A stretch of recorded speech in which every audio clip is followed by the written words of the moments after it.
حضرت امام زین العابدین، بولیے کون ہے زین العابدین؟ امام حسین کے شہزادے، زور سے بولیے کس کے شہزادے؟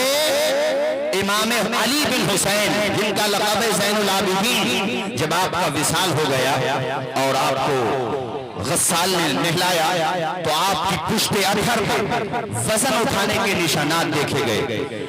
بعد میں یہ بات باہر ذکر میں آ گئی اور پورے مدینے میں یہ بات پھیل گئی کہ آخر حضرت امام زین العابدین کی پشت اطہر پر وزن اٹھانے کے نشانات کیسے تھے۔ یہ بات جب زیادہ پھیلی تو امام زین العابدین کے جو خادم خاص تھے انہوں نے کہا کہ حضرت نے تو منع کیا تھا کہ راز فاش نہ ہونا چاہیے، مگر چونکہ اب بات دور دور تک پھیل چکی ہے کہ امام حسین کے شہزادے شیر خدا کے پوتے حضرت امام زین العابدین کی پشت اطہر پر آخر یہ وزن اٹھانے کے نشانات کیسے ہیں۔ اب یہ بات جب پھیل بھی گئی ہے تو سنو، دراصل بات یہ ہے جب مدینہ کے تمام لوگ اپنے اپنے مکانوں میں جا کے سو جاتے تھے، اللہ اکبر، جب بچے بچیاں مرد عورت چھوٹے بڑے سب محو خواب ہو جاتے تھے، رات کا آخری پہر ہوتا تھا یا رات آدھی رات کے بعد حضرت امام حسین کے شہزادے امام زین العابدین اپنے پشت اطہر پر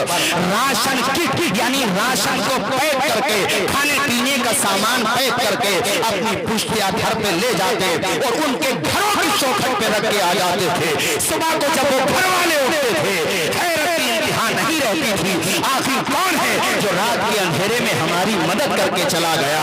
اللہ اکبر، بعد میں ایسے پریواروں کو شمار کیا گیا کہ ایسے پریوار کتنے تھے جو حضرت امام زین العابدین کی خفیہ مدد سے چل رہے تھے، جن کے گھر کے چولہے حضرت امام کی امداد سے چلا کرتے تھے، آپ کی خیرات سے چلا کرتے تھے، آپ کی قد و کاوش کے ساتھ چلا کرتے تھے۔ اللہ اکبر، کتابوں میں لکھا ہوا ہے کہ اس طرح کے پریوار مدینہ شریف کے اندر 100 پریوار تھے جن کے گھروں کا چولہا علی کے پوتے امام زین العابدین کی امداد سے چل رہا تھا۔ محرم آ رہا ہے میرے ساتھیوں، بلکہ آ گیا ہے، آج چاند ہو گیا ہے۔ تو میں 3 یا 4 پیغام دے کر کے میں آپ حضرات سے رخصتی چاہوں گا۔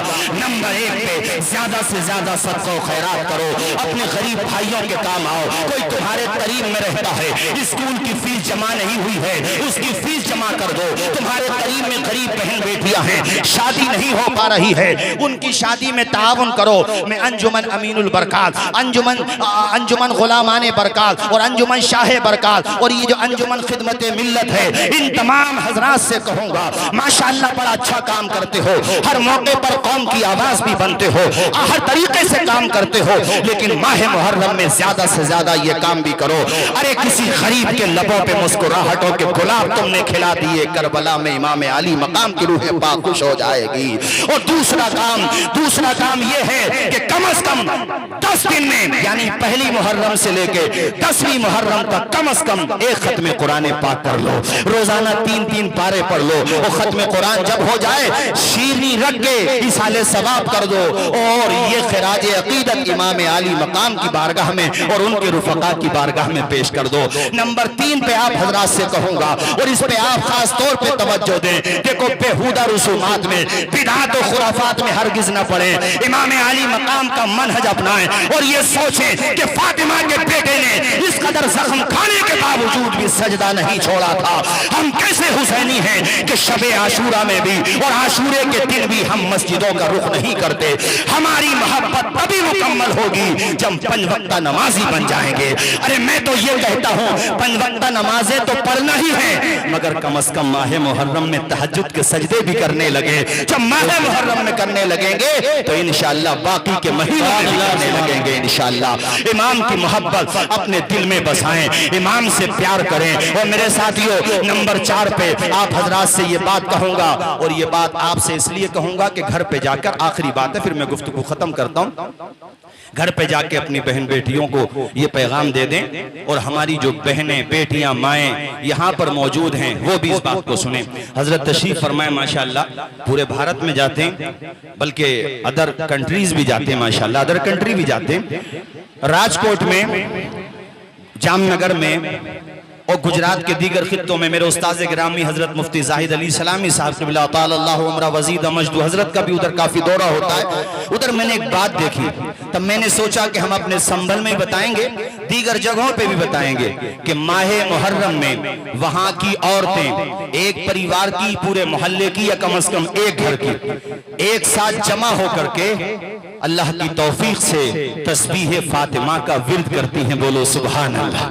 تسبیح فاطمہ کیا ہے؟ تسبیح فاطمہ حضور کی بارگاہ میں حاضر ہوئی تھی حضرت فاطمہ زہرا. کہا تھا یا رسول اللہ, میں دراصل کام کرتی ہوں پورے دن کا, اور میں چاہتی ہوں حضور میری مدد کے طور پہ گھر کا کام کچھ وہ سنبھال لے, اس طور پہ حضور کوئی باندی عطا فرما دیں, کوئی نوکرانی عطا فرما دیں. حضور نے فرمایا بیٹی میں اس سے اچھی بات نہ بتاؤں تمہیں؟ کہا یا رسول اللہ میرے والد ماجد جی فرمائیں. حضور نے کہا بیٹی 33 مرتبہ سبحان اللہ. بولیے, آپ بھی بولیے نا سبحان اللہ. کتنی مرتبہ؟ کتنی مرتبہ؟ اونچا بولیے, کتنی مرتبہ؟ 33 مرتبہ سبحان اللہ. اے بیٹی فاطمہ, یہ وہ تسبیح ہے جو حضور نے اپنی بیٹی کو بتائی ہے. اے بیٹی فاطمہ 33 مرتبہ سبحان اللہ اور 33 مرتبہ الحمدللہ, اور بیٹی 34 مرتبہ اللہ اکبر پڑھ لیا کرو, تمہاری تھکان بھی دور ہو جائے گی اور نیکیوں میں اضافہ بھی ہو جائے گا. تو اے قوم کی بیٹیوں, بن سور کے محرم کے دنوں میں خاص طور پہ شب عاشورہ میں اپنے حسن کی نمائش نہ کرو, کربلا والوں کو یاد کرو, میرے امام کے مقدس گھرانے کی خواتین کو یاد کرو, اس زینب کو یاد کرو جس کی بہادری کی قسمیں لی جاتی ہیں. وہ زینب اللہ اکبر کے نانا کے نواسے نے مصلی نہیں چھوڑا, سرپن سے جدا ہو گیا, سجدہ نہیں چھوڑا, دربار میں بولی بھی تو لہجے میں علی کے, زینب نے کسی حال میں پردہ نہیں چھوڑا. اے بہنوں, اپنے گھروں میں بیٹھ کے تسبیح فاطمہ پڑھو, قرآن پاک کی تلاوت کرو, اور پھر جس وقت بھی مناسب سمجھو ایصال ثواب کر دو. یہ پیغام آپ کی ذمہ داری ہے, گھر گھر تک پہنچائیں, دور دور تک پہنچائیں. اللہ تعالی ہم سب کو حسن عمل کی توفیق عطا فرمائے. میں نے جو باتیں کہیں اگر کوئی بات خلاف شرع نکلی ہو, میں بھی کلمہ پڑھتا ہوں, میرے ساتھ آپ بھی پڑھ لیجئے, لا الہ, پورا وجہ پڑھیے, لا الہ الا اللہ محمد الرسول اللہ صلی اللہ